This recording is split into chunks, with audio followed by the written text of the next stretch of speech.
he showed that it can be done. Like, all you got to do is want it. You got sobered up. You know what I'm saying? We got a lot of the similar traits because I realized that he woke up when he was in there. You know what I'm saying? Like, he really woke up and he wasn't just in there playing or, not taking it serious. Another thing he told me too was like, Shiesty, you 20 years old going to go see what I saw at 35 years old. You know, you got a head start as long as you got this out the way first, Fortunately, it had to happen, but it happened, bro. It is what it is. So you got to get this out the way early.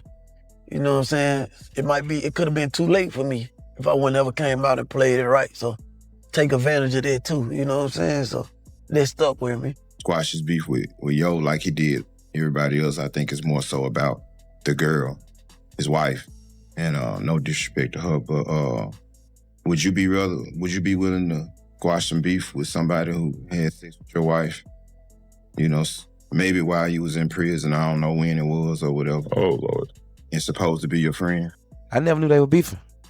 You just told me something. Like, them were moments for me. Like, to see them together, like, this shit was lit. Like, I ain't gonna lie. Let me ask you something real quick. Would you ever be okay squashing beef with someone who crossed a line you can't come back from? Not business beef, not rap beef. Personal beef, the kind that sits in your chest and never really leaves, because that's the exact question hanging over hip-hop right now, and it explains why this situation feels way bigger than a contract dispute. On the surface, people think this is just about an artist wanting a better deal. But underneath that, there's history. Real history. The kind that doesn't expire just because time passes. The moment Pooh Shiesty came home, the internet started buzzing. Fans were excited, labels were watching, and behind the scenes, the chess pieces were already moving. Because when an artist with his momentum comes back, the industry doesn't wait. Everybody wants position. But what nobody expected was for Yo Gotti to start showing him public love. Heavy love, not subtle reposts, not quiet DMs. We're talking full-on promotion, shout-outs, cosign energy, even lining up collaborations through CMG artists. That's not accidental, that's intentional, and that's where the tension begins, because he isn't just any artist. He's not a free agent nobody claimed. He's a product of Gucci Mane and the 1017 machine.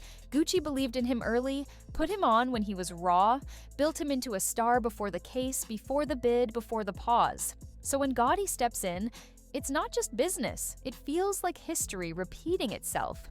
To understand why this hits so hard, you have to go back to when Gucci Mane and Yo Gotti were actually cool. Early 2010s, before the tension, before the records, before the disrespect, these two weren't rivals, they were peers. Southern leaders. Street voices from different cities who understood each other. Gucci was already that guy in Atlanta. Mixtape king, trap god energy. Meanwhile, Gotti was grinding in Memphis, building his name brick by brick. They respected each other because they came from similar places. No industry handouts, no overnight success, just pressure and persistence. When they linked up on music, it mattered. Back then, collaborations weren't thrown together for playlists. When two artists of that level worked, it meant something. Fans saw unity, streets saw alignment, the South was running, but in this game, timing is everything. And one date changed everything between them. October 17th. That date wasn't random, it was symbolic, it was Gucci's brand. 1017, he'd been promoting that drop for months. Interviews, posts, teasers, everything pointed to that day being his moment. In an era where mixtapes still moved culture, release dates weren't casual. Then Yo Gotti announced he was dropping the same day. Gotti said he didn't know, said he thought it would be fire for both of them to shut the internet down together. From a fan mindset, that sounds cool. From a business and respect standpoint, it felt like a violation. Because when two artists with overlapping audiences drop the same day, attention splits, media splits, momentum splits, and when it's someone in your circle, it hits different. Gucci didn't see it as friendly competition, he saw it as someone stepping on his moment. Even worse, Gotti had just dropped music involving Jeezy, who at that time was Gucci's biggest problem. That added fuel. That made things personal. Gucci tried to reach him, or at least that's what Gotti claims. Calls went unanswered. Messages didn't move. The silence said enough. Then Gucci tweeted, not naming names, but everybody knew who it was aimed at. The message was clear. Why drop on 1017 if you're not 1017? That wasn't just frustration. That was hurt. Gotti eventually changed his release date to the 18th, trying to show respect. But by then, the damage was already done, because Gucci wasn't just mad about the date. He felt used, like someone was trying to ride his wave instead of respecting his lane. And once that feeling sets in, it's hard to shake. Gucci put it on wax. Straight up, dissed Gotti, called him out. Publicly, loudly. That's when the friendship officially died. Gotti responded, not wild but firm, letting it be known he wasn't going to take disrespect lightly. But the part that really sealed the beef wasn't music. It was personal. During a later interview, Gotti revealed something that crossed an unwritten rule. He admitted he had been with Keisha Kaware while Gucci was locked up. At the time, Gucci was incarcerated, dealing with probation violations, legal pressure, and isolation. Whether Gotti knew how serious the relationship was or not, that's not something you do to someone you once called a friend, especially not while they're inside and can't defend their relationship or even fully communicate. The way Gotti spoke about it didn't help, laughing it off, acting like it was just how the game goes. But to Gucci, that wasn't game. That was betrayal. After that, there was no going back. Gucci eventually went through a major transformation. Prison changed him. He came home healthier, focused, clear-headed, no more chaos, no more impulsive beef. He rebuilt his life, married Keisha, had kids, and shifted into empire mode. 1017 became more than just music. It became a platform. Then came Pooh Shiesty. Raw, street, authentic. The type of energy that reminded people of old Gucci but fit the new generation. The streets gravitated instantly.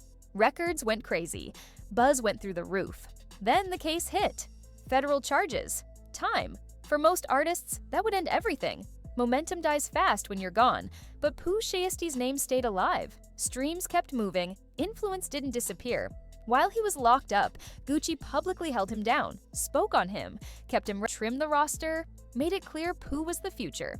But the industry didn't stop moving. CMG kept growing. Yo Gotti turned his label into a serious powerhouse. Big deals, big artists, big visibility. By the time Pooh came home, the landscape looked different, and that's when the value conversation started. Sources claim that when it came time to talk contracts again, the numbers being offered by 1017 didn't reflect his current worth. Allegedly, the deal felt like something you'd give a new artist, not someone who already brought millions in revenue and cultural impact. From Pooh's side, that feels like being undervalued. From Gucci's side, it may feel like protecting the business. But then, Gotti steps in. Public posts, cosigns, love, positioning CMG as a better home, sending Glorilla to collaborate, showing what Pooh could have elsewhere. That's not subtle, and from Gucci's perspective, it feels familiar, like someone benefiting from something he built. Again, this isn't just about money, it's about loyalty, about history, about lines that were crossed years ago and never healed. If Pooh Shiesty leaves 1017 for CMG, it sends a loud message. That loyalty has limits. That opportunity outweighs history. That business trumps personal beef. But in street culture, some things don't get forgotten, and disrespect doesn't age out. The real tension now isn't public yet. Gucci isn't tweeting, he's not ranting. That silence says more than words. Because when someone like him goes quiet, it usually means the decision will be handled, not debated. And D is stuck in the middle. On one side, the man who put him on, believed in him early, gave him a platform when he was unknown. On the other, a label offering bigger visibility, bigger checks, and a fresh chapter. This is how old beef comes back without a diss record. Because when business overlaps with history, it stops being clean. What happens next doesn't just affect these three names. It affects how artists look at labels, how loyalty is measured, how much history matters in a game that moves fast and forgets faster. If Pooh stays, it reinforces the idea that loyalty still has weight. If he leaves, it confirms what many already believe, that this industry rewards movement, not memory. Either way, the tension isn't going away, because this isn't about squashing beef, it's about whether are too deep to ever really be business. At the end of the day, this situation goes way deeper than contracts or social media posts. It's about loyalty, history, and the kind of choices that define careers in hip-hop. When old wounds mix with new money, emotions don't stay buried for long, and every move gets watched closely. Now, the question is simple. Should artists always honor the ones who put them on? Or is chasing the best opportunity just part of the game? I want to hear what you think. Drop your take in the comments and let's talk it out.